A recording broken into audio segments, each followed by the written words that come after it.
It has been almost a standard century since the fall of the Tolgesha kingdom. Almost a standard century since the Imperium of Terra became the first and only known civilization to resist the abilities of the Tolgesha that held the First Federation under their rule. Most would call it mind control. Understandably, though, it wasn't quite it. Vorf soldiers during the 10-day revolt turning their DE rifles to their own heads and pulling the triggers after a Tolgesha hacked into their local comm frequencies and told them to. Their mass suicide captured in their helmet cams. Satellite recordings from the orbit of Jesserfort 6, showing the Taxadian attack fleet turn on itself as soon as a single message from the Tolgesha was transmitted to them on a wide-scale channel broadcast. Then there's the reports from the Tessaraki star cluster, where a now lost civilization of Xenos had apparently dedicated their entire industrial output towards serving the interests of the Tolgesha, for absolutely nothing in return. Turning on the very comrades you fought and bled for side by side, serving without question, even killing yourself. All that just because someone told you to. For most intents and purposes, that is indeed mind control. Except, you see, the Tolgesha couldn't actually impose their wills on others. They couldn't make you do something you didn't want to. What they could do was far more insidious than that. They could change how others perceived them on a fundamental level. They could harmonize their brainwaves to those of their targets, infiltrate their very subconscious, make them think the tone and cadence of their voices was familiar and comforting, make them think their appearances were appealing, their scent calming. They could make you think you were talking to someone you'd known and trusted your entire life.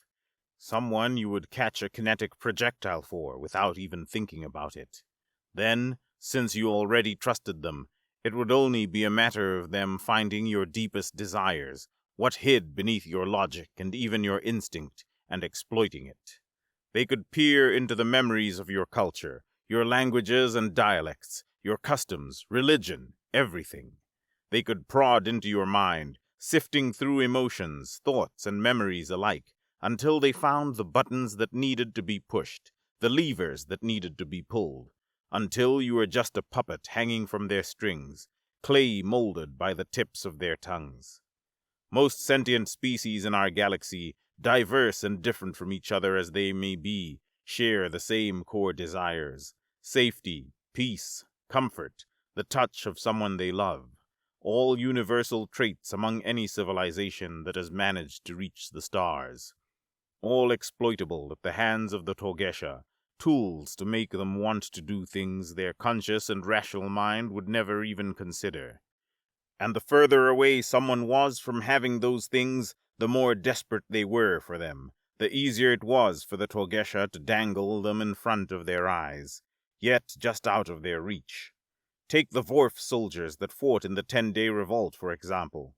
Stuck in the trenches of some foreign world they could barely even pronounce the name of, fighting for their lives, deprived of any sense of safety, comfort, or love, surrounded only by mud, death, and misery. Those soldiers would do anything if they thought it could lead them to being safe, comfortable again. All the Tolgesha had to do was convince them that the path to safety and comfort begun by turning the barrel of their guns to their own heads and pulling the trigger. In their desperation, and manipulated by the abilities of the Tolgesha, that was exactly what they did. The power of suggestion cranked up to its zenith, mind control for all practical purposes. For millennia, the Tolgesha ruled over the galaxy like this, pulling the strings of their puppets without them ever realizing it, even establishing the First Federation to legitimize their rule over them, under the guise of an interstellar body of government ruled by vote. The votes, of course, always happened to be to the benefit of the Tolgesha. It was in the halls of the First Federation citadel that the reports of a new star nation were revealed. The Imperium of Terra. Electromagnetic and gravitic scans revealed a technologically primitive civilization in the galactic east, incapable of faster-than-light travel, and whose dominion over the void extended to only a handful of star systems, only those that were in range of generation ships, that transferred colonists to their new homes over entire generations. Immediately, the Grand Council drew plans for bringing this new civilization into the fold of the Federation and into their service. An ambassadorial mission was scheduled, full of gifts and the promise of a brighter future. A future bright enough to blind and distract from the gilded cage that came along with it. The Torgesha had no reason to believe that it would be any different to the rest of the civilizations that had been brought under Federation control over the centuries of its existence. As the TKS Garensha, the Torgeshan ambassador's void ship, dropped in the edge of the Sol system, any assumptions they had of the primitive nature of Terra were confirmed. The entire star system was dedicated to war. Rudimentary directed energy weapons platforms dotted the orbits of all planets, planetoids, and even large asteroids. Rapid response fleets lit up the vessel's sensors as they patrolled the system, and the chatter in the local comm frequencies the Garensha used to calibrate its translation software brimmed with military jargon. The First Federation had a standing army itself, comprised from personnel of every nation member, along with a void navy and defensive systems, but the bulk of military action on the rare occasion it occurred was resolved by the Torgesha and their abilities to control other sentients. For Ambassador Keshian, to see such a barbaric display of militarization was a shock. She had read reports from other ambassadors encountering similar circumstances when bringing new civilizations to the fold of the Federation, but never anything like this. Never anything so blatant in the brutality it signified. Standing on the ship's bridge, gazing into the system that spread before her, she thought just how easy it would be to convert these Terran savages into servants of the Federation. Before the thought was concluded, a spike in the ship's gravitic sensors caught her eye. The spike was consistent with the profile of a void ship grav-jumping in her vicinity. Could it be that the Federation had sent additional vessels as backup? She dared to guess. The void in front of her vessel split apart like the gaping jaws of a ravenous predator, and in an instant her best guesses were proven horribly wrong. Instead of the slick design of a Federation vessel, with smooth lines that complemented the hull's form and function, a ship of crude design, full of sharp angles and a hull filled to the brim with weapons installations, materialized before her very eyes. Like a storm wave, the gravitic aftershock from its grav jump shook the TKS Garensha, forcing Keshian to grab onto the nearest command console on the bridge to stop herself from falling over. The reports had claimed the Imperium of Terra wasn't technologically advanced enough to have access to faster-than-light travel technology, and yet a Terran void ship that looked as ugly as war felt had just dropped in front of her. It had dropped close enough that she felt a storm of foreign thoughts assaulting her mind, shaking it. The disjointed thoughts of the Terran crew. The first words Keshian learned in the Terran language: enemy, threat, kill. Kill. Kill. Before she had a chance to evaluate her situation, an array of bright lights on the Terran war vessel started blinking on and off. The Terran ship was trying to communicate. Light signals. Primitive in their thoughts. Primitive even in their communications, she said to herself as she tried to prod the thoughts of the crew for what the light signal meant. Shifting through thoughts of violence and emotions of wrath, she finally managed to interpret the meaning of the signals. Unidentified vessel, power down weapons, prepare to be boarded. We are unarmed, coming in peace, the Garensha blinked back. Soon after, the clanking of boarding shuttles attaching themselves to the Garensha's airlocks reverberated through the ship. 4 figures, clad in void black armor, made their way to the bridge, pushing past the crew of the ship, kinetic weapons at the ready. Keshian had been at the business end of weapons before. She knew what she had to do. She focused her mind on the one that looked like the leader of the boarding party. She found memories of Terra, memories of once blue skies and flowing rivers of clear water. She found memories of family, laughter, joy. But mixed within them, she found profound sadness, covering the memories like an unpierceable veil. She could exploit that. She could take advantage of those memories, promise a return to happiness.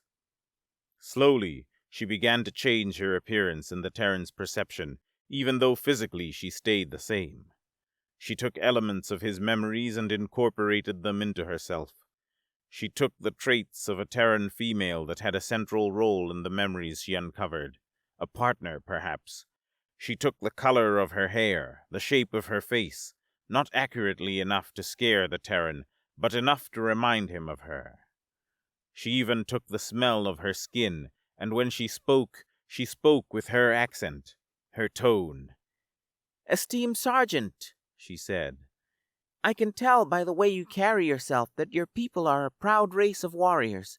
Surely you would not harm a defenseless ambassador.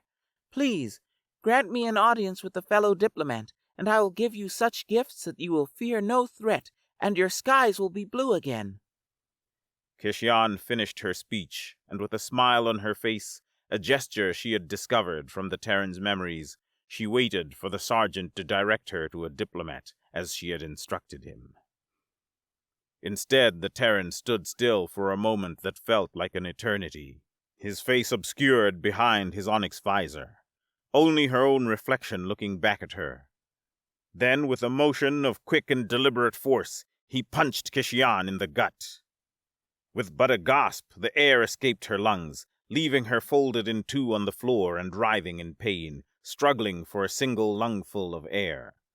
The Terran didn't obey. Why didn't the Terran obey? Panic started to set in. Had she done something wrong?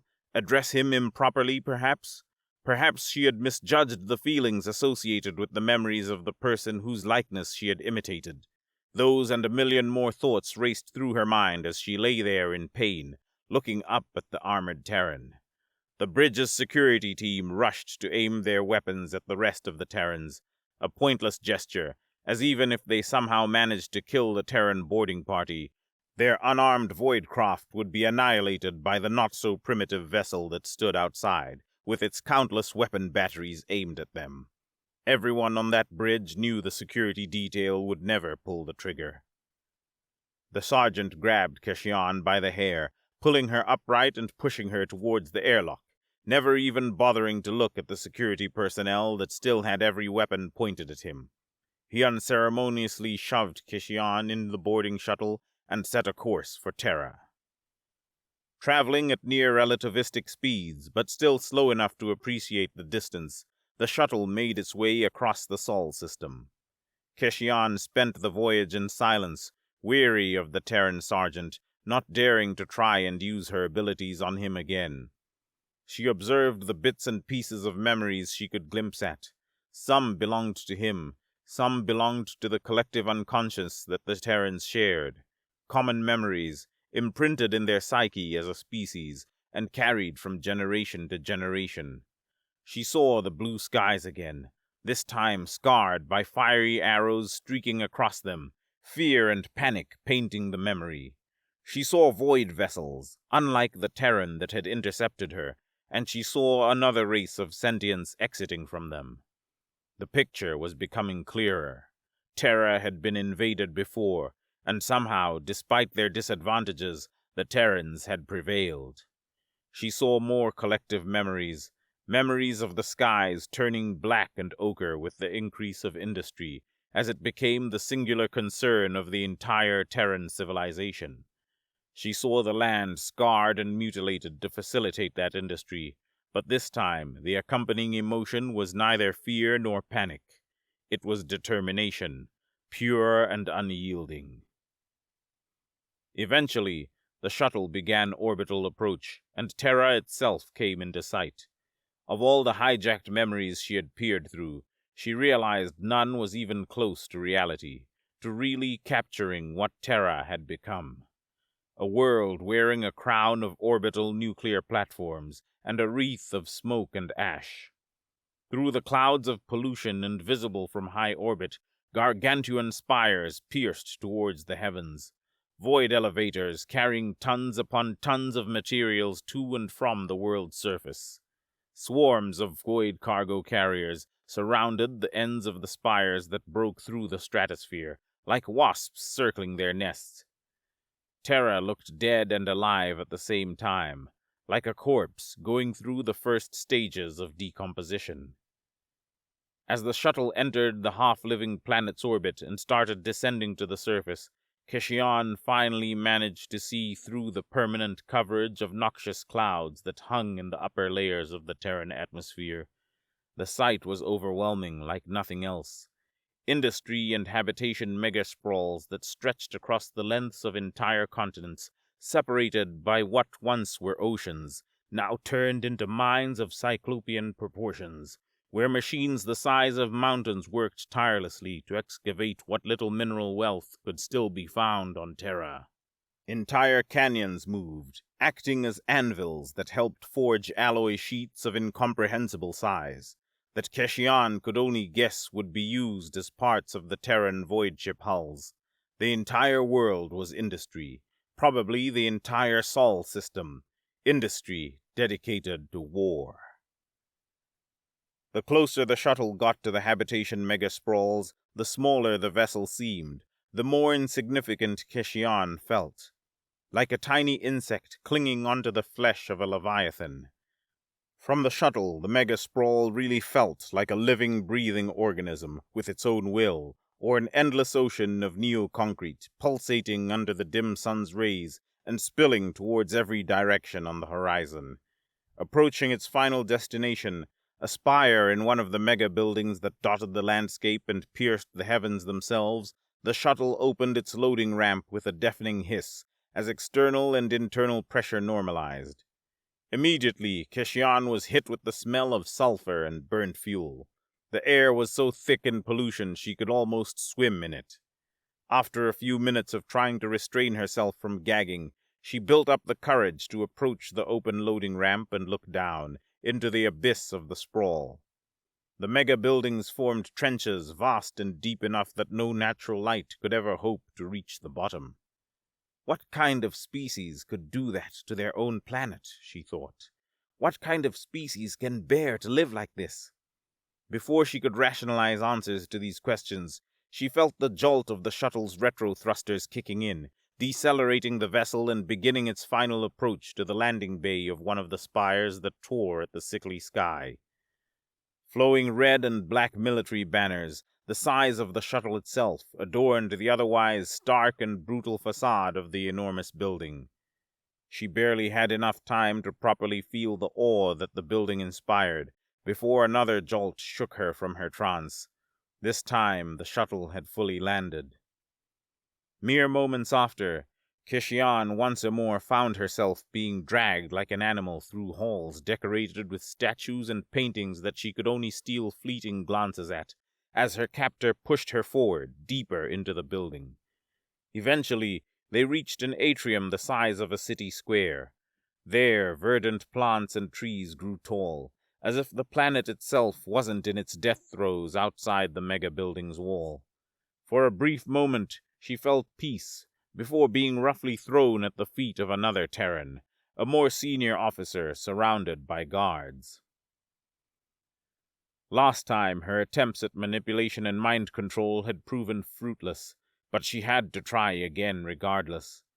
She forced herself to stand on her own two legs and probed into the minds of those around her. For the sergeant that had brought her there, she adopted the same characteristics of the Terran female as before. For the guards that stood behind the senior officer, she took the characteristics of their friends, comrades, family. When she probed into the mind of the senior officer to see what form would make him most pliable, she found that of a young Terran, barely an adult by the local species standards, its characteristics remarkably similar to those of the officer himself. Probing further, she found something more. She found that every memory associated with that boy was drowned in sorrow. "Thank you, Willis," the Terran in charge said to the sergeant that had brought him to her, before turning his gaze to Keshion. "You've grav-jumped from halfway across the galaxy to meet us," he said to her. 15,000 light-years away, if I'm not mistaken. And you came unarmed, too. You must be dying to speak to us. So, speak, he commanded. Keshion, for the first time in her life, felt what it was like for someone else to try and control her. Though the Terran didn't use any form of mind control, any form of manipulation. He didn't try to mimic her loved ones, to play into her desires, to compel her into obedience through comfort. No, this was something new to her. This was force of will, transferred through words. Still, she was an experienced diplomat, and she had all the gifts that millennia of evolution had afforded her. She could still take control. "Are you the diplomat of the Terran people?" he asked, her voice painted by the sorrow the Terran officer felt for the boy she was imitating, and the shakiness that was typical in Terrans of his age. "Terra has no diplomats, Zeno," he answered, his face becoming stern at the sound of his long-lost loved one's voice instead of soft. "Terra has no need for diplomats since the unification." That word, unification. Keshian sensed emotions and memories it brought to the old Terran's mind, emotions and memories she could feed off of.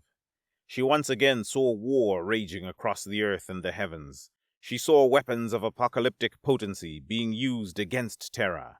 She saw those that survived them scurry and hide like rodents in deep tunnels underneath what was once their peaceful home. She felt the fear they had felt all those generations ago. "Your people," she said softly. "You have suffered so much, and for so long. You were invaded, butchered like cattle. I'm so sorry for what happened to you. We can help you. That's why we came to you. We can give the peace you desire, the peace you deserve." Keshian paused briefly to gauge the Terran's reaction. All she could feel was a quiet anger bubbling beneath the surface. It made no sense to her. She was promising him peace. Why was his only reaction anger? Nevertheless, she pressed on. "We can take away your suffering. We can ensure that you never toil again, never have to suffer, to struggle. We can give you everything you have ever needed, everything you have ever wanted." She felt a flash of white wrath in the Terran as she uttered those words. "So, you would destroy us," the Terran said. Keshian stood silent. Could this Terran read her mind? Could he see her motives? Her vision of turning his people into yet another subservient species for the Federation's interests? When another Torgesha looked into her mind, she could sense it. She could sense the intrusion. But here she felt nothing. No, the Terran wasn't reading her mind. Yet he was seeing beneath the veneer of what she was saying. "We would help you!" she cried, desperate to find some chord of emotion to pull upon. All she did was stir more wrath in the Terran. "Help," the Terran said, containing his emotions from appearing on his face. "You would take away our ability to suffer and to struggle, and you call this help? You would deprive us of our ability to evolve, and you call this a gift?"